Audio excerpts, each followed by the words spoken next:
Hi, everyone, and welcome to a video recording where myself, Holly White, I'm the current president and awards committee chair of the Central PA chapter of PRSA.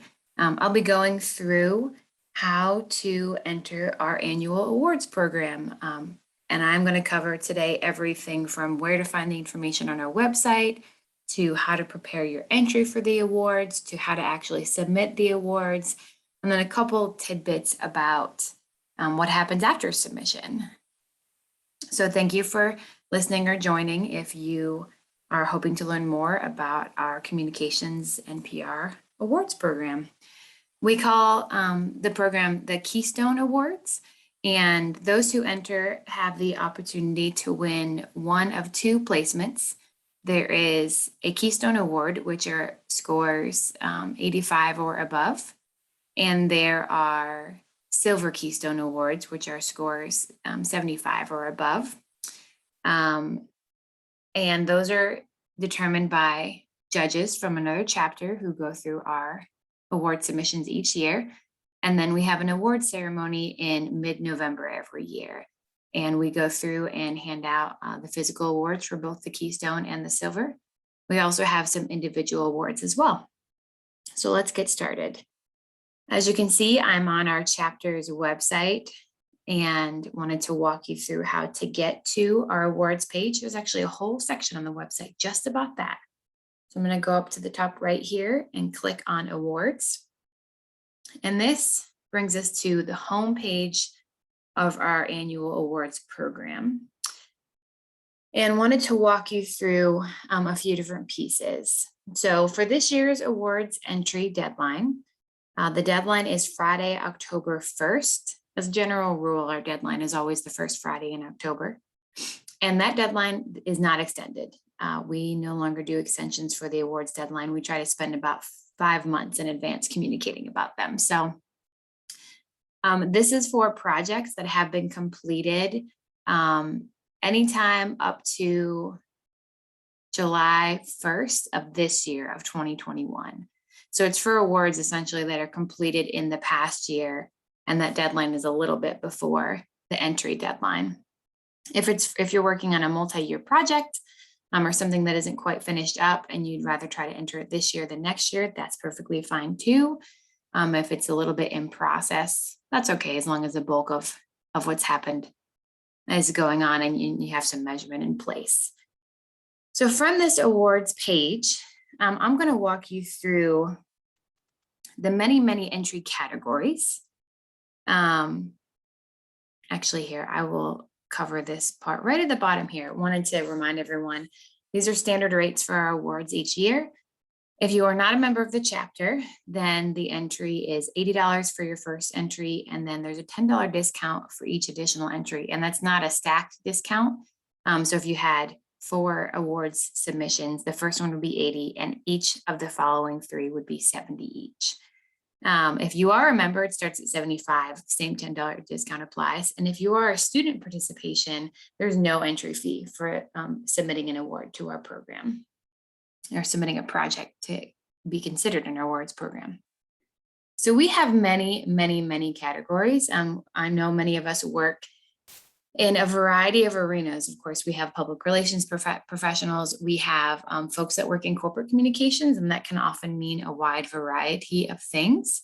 That could mean internal communications, external communications, crisis management, marketing communications, digital communications, etc. So we have a wide variety of categories to try to meet all of those needs for any kind of project that you might be considering entering. This is the list of 22 categories. As you can see, there are many. We cover everything from annual report to creative communication, which is very broad, videos, brochures, newsletters, written communications pieces, which might be maybe an article submission, media relations or media placement projects, etc. And if you're not quite sure what might fit here or where it might fall or etc. We have, if you just scroll right past those first categories, every single category is detailed for you. So for example, the first one, written communications, that can include a speech, an op-ed that was published, a feature story, an article that was published, a white paper, technical report, possibly a special publication booklet that your team or you work to put together. So we try to capture everything we could in here so that it would be relatively simple to figure out what would go where. So I wanted to quickly review those categories. One note for students. So student projects could, of course, fit into any of these areas, but we actually have a separate category just for students. That student project category, any student project, no matter what type of project it is, can go into that student project category. So let's walk through, once you kind of know what category your project might enter into, I'm going to walk you through some of our individual award options and then also our submission guidelines, because that might help if you kind of have some projects in mind, but you're not quite sure if they would qualify as award winning. The submission guidelines will really help clear that up.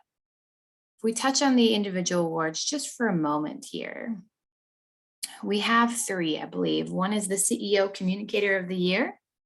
And individual awards are relatively simple.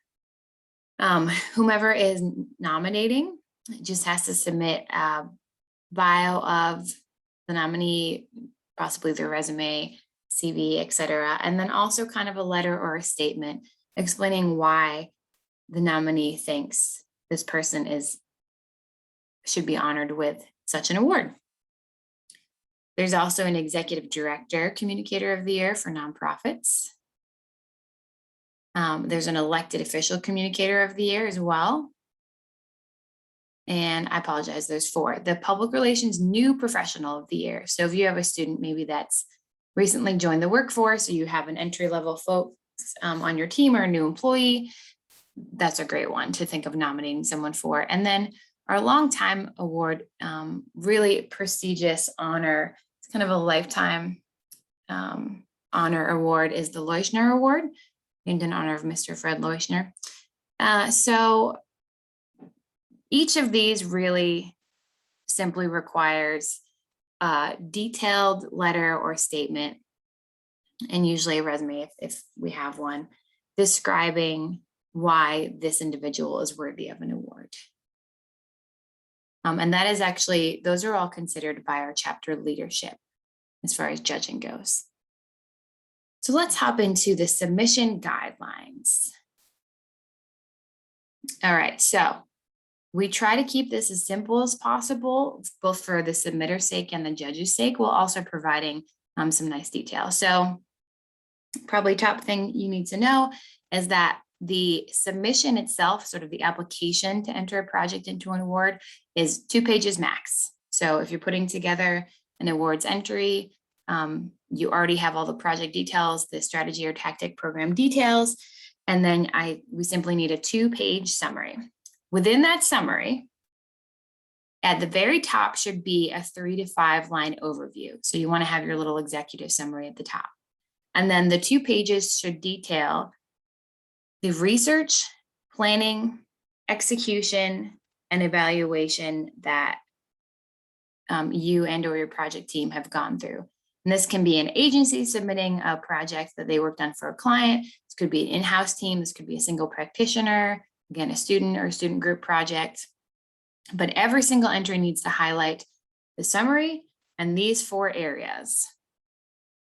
And then along with the 2-page document, we request that some support materials be provided for judges to review, depending on the type of award tactic or strategy program being entered.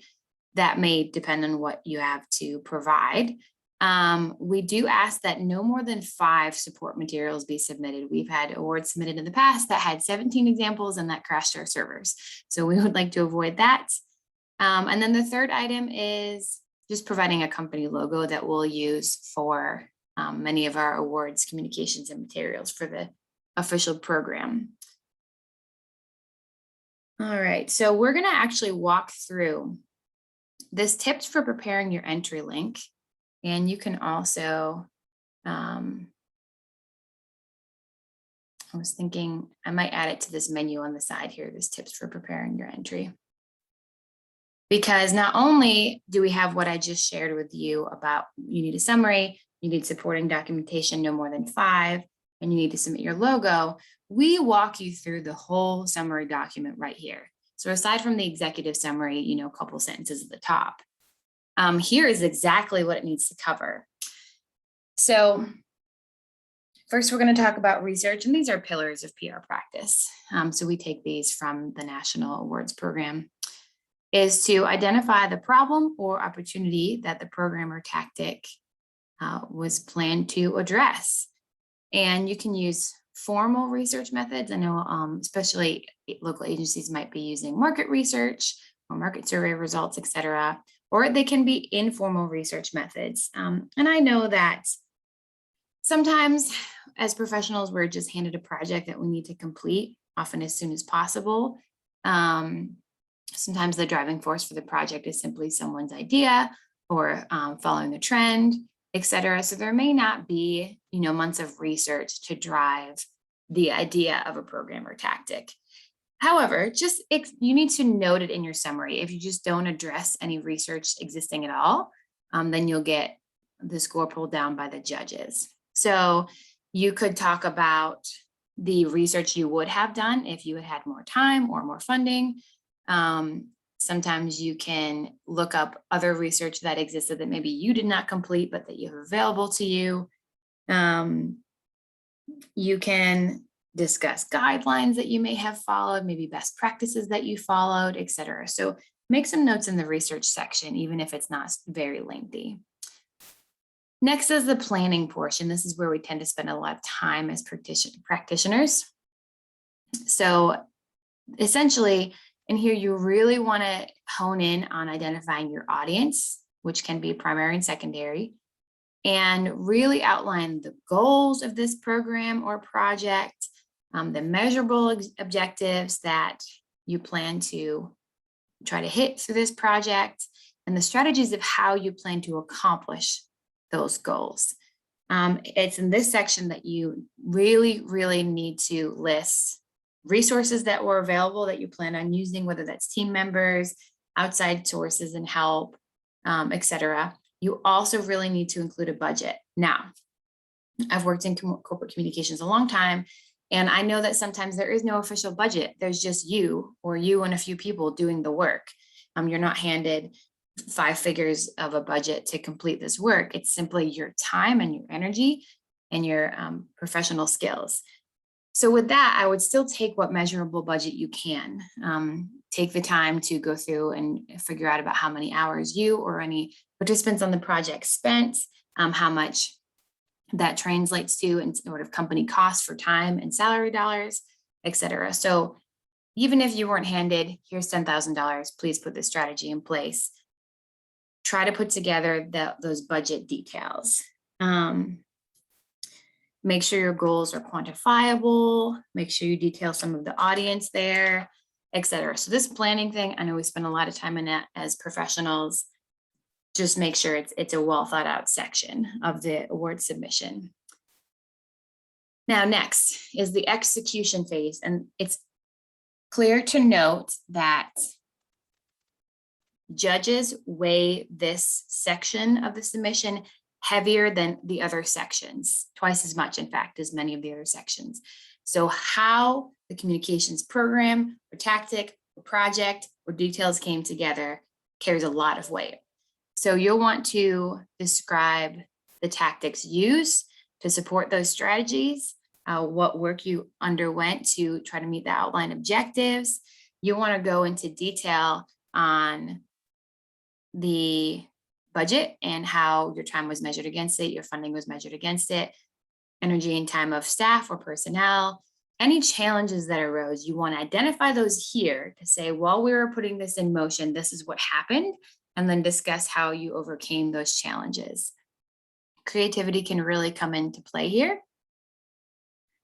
So really, really shine the work that you did in this section. And the last section that's part of the submission document is the results/evaluation. So now we're going back to measurables, of course. Anything quantifiable that you can list here. How it met the measurable goals. Give us quantities on views or actions taken or a number of publications, or if you don't have things that are quantifiable, because sometimes I know that can be a little tricky depending on the project, try to find something that can speak to the results. Maybe you run a survey of some of the folks who participate in the project, or were recipients of the communication. And you can include some testimonial responses there.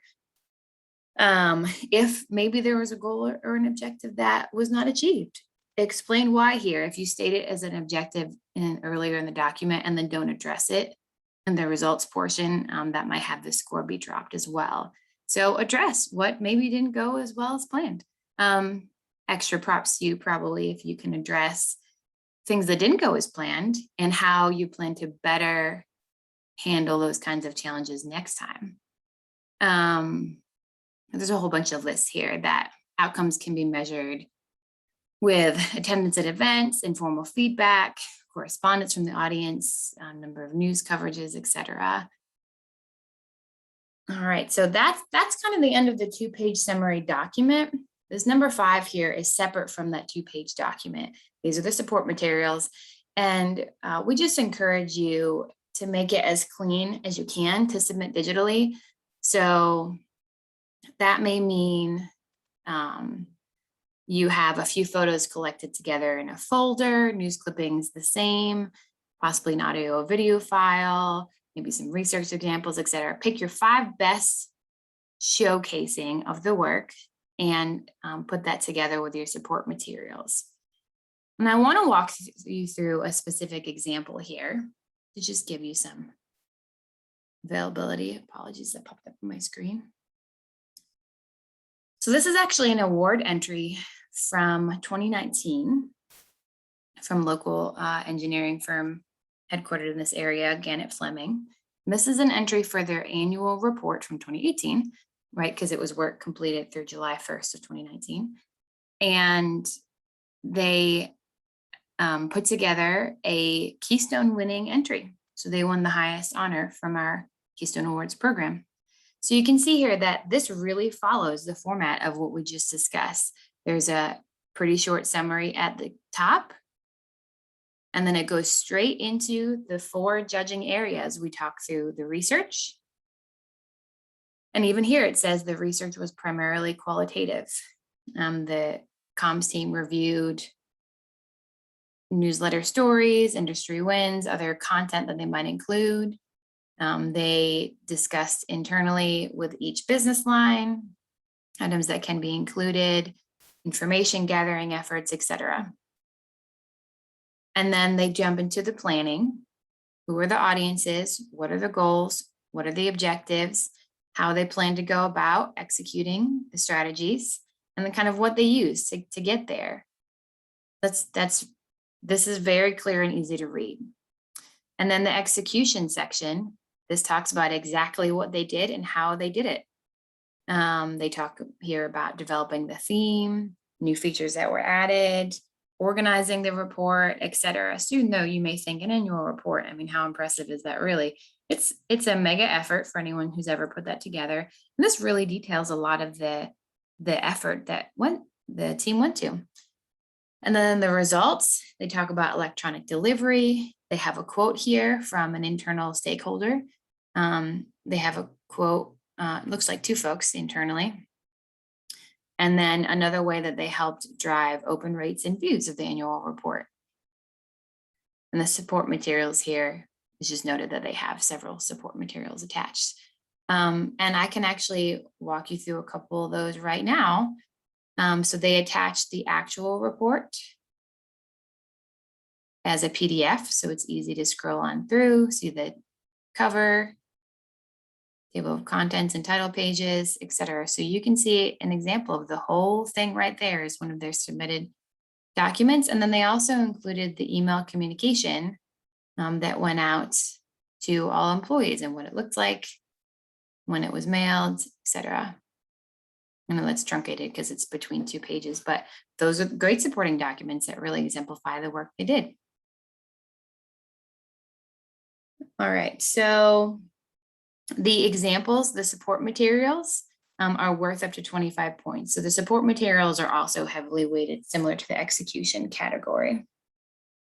So now we understand the categories, pricing, the entry timing, what you need to include in the 2-page submitted document. We looked at an example of the work of an award-winning project. So now we're going to go back up here and go straight to how to submit your entry. All right, so there is, on any of our awards pages, there is going to be a blue button that says submit your entry. So that should be easy enough to find. Here's the actual process. When you hit submit your entry, there'll be a form you have to fill out. You know what, let's just walk through it. That's why I got my screen live here. Okay, so you'll enter your name and you can select your member or non-membership status, enter your company, enter your email. This is really just information gathering for the purposes of those of us who are coordinating the awards. Enter address.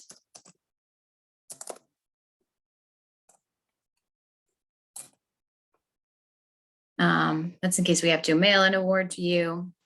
We are really in recent years trying to keep good track of how people hear about our awards. So we always ask that folks can check how they heard about our program. And then the entry details itself. So I work for a corporation. So I can, if I were entering an award right now, I could enter the corporation's name. If you work for an agency,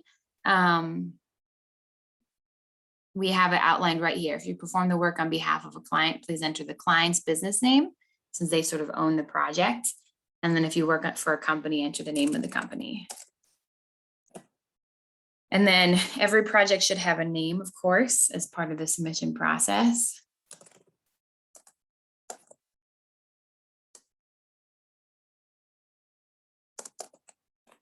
And then select, most awards probably will be category, and then you just have to select which category that falls into. But you can also select individual award and then submit your statement summary. You can submit only up to 2 entries at a time. We apologize if you're entering several. Our system just doesn't have the capacity to, have 17 submitted at once. So you can submit up to 2. If you do check this box, it just opens another copy of that form. And something important to know, after you fill out the form, after this is when you'll be redirected to upload your files. So the file upload and the payment is not part of the initial form. So we're going to pick a couple numbers here, hit submit, and this will bring us to another page. And you will also get an email with this information in as well. Now, I highly encourage folks to do all of these things at once so you don't forget later. If we receive an award submission, but we don't receive payment, then we don't judge that award. We do try to follow up with folks, but occasionally we can't get back in touch with someone who submitted an award. If we receive part of an award entry, but not the whole thing, maybe there's no examples of the work, maybe the summary document isn't uploaded, but only examples of the work. Again, we can't judge that in our program. We do always follow up with whoever entered their contact information, but if we don't hear back from you, etc. So I strongly encourage you to follow through the next steps. So we filled out the form. Now we need to upload the file. So we ask that any files you are uploading, I'm going to go back to the how to submit your entry. Please put the summary document and all of your example supporting documents into one folder, zip that folder, and just make it so very obvious who it is. Please follow this naming convention. Enter the category number. The form I just filled out was category 18. Enter my name, Domani Wealth. Enter the name of the project, Facebook ad series, Peace of Mind. That's the name of the zip folder. And then for each document in it, you can put support document 1, support document 2, etc., or summary document.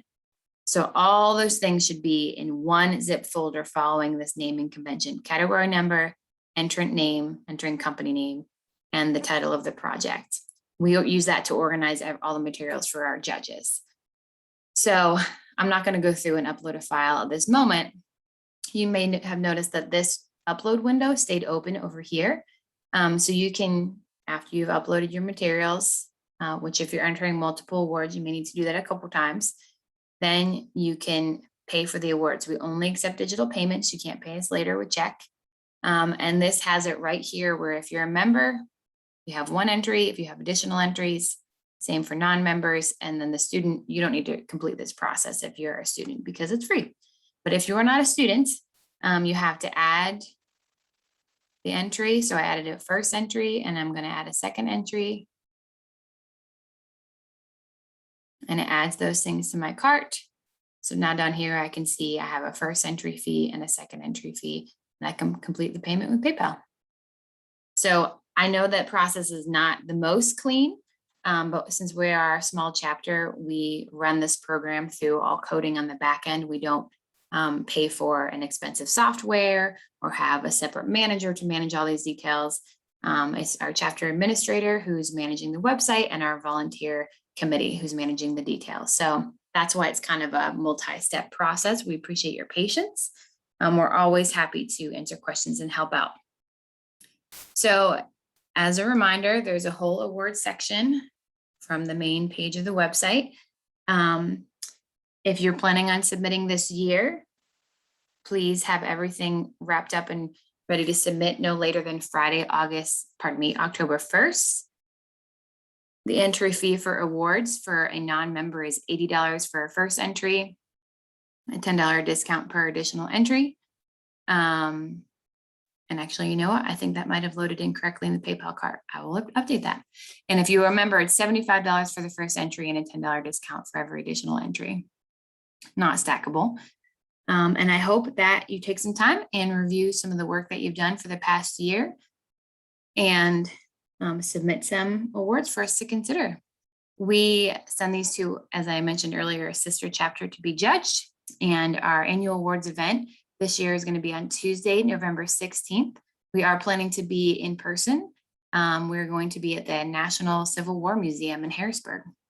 So stay tuned for that. It's always a lunch event. Lunch and program starts at noon. And then we're usually wrapped before about 1:40. So keep that in mind if you're submitting an entry that you may have the opportunity with you and some of your colleagues to join the event. If anyone has questions, you can always use the contact us page on our website, which I feel like I should know where it is. Here we go, right at the top. You can always fill that out. This eventually comes to me after our chapter administrator just takes a quick look at everything. So again, my name is Holly White. I'm the awards committee chair and this year's Central PA PRSA chapter president. I try to be very responsive and always available to answer questions. Thanks so much.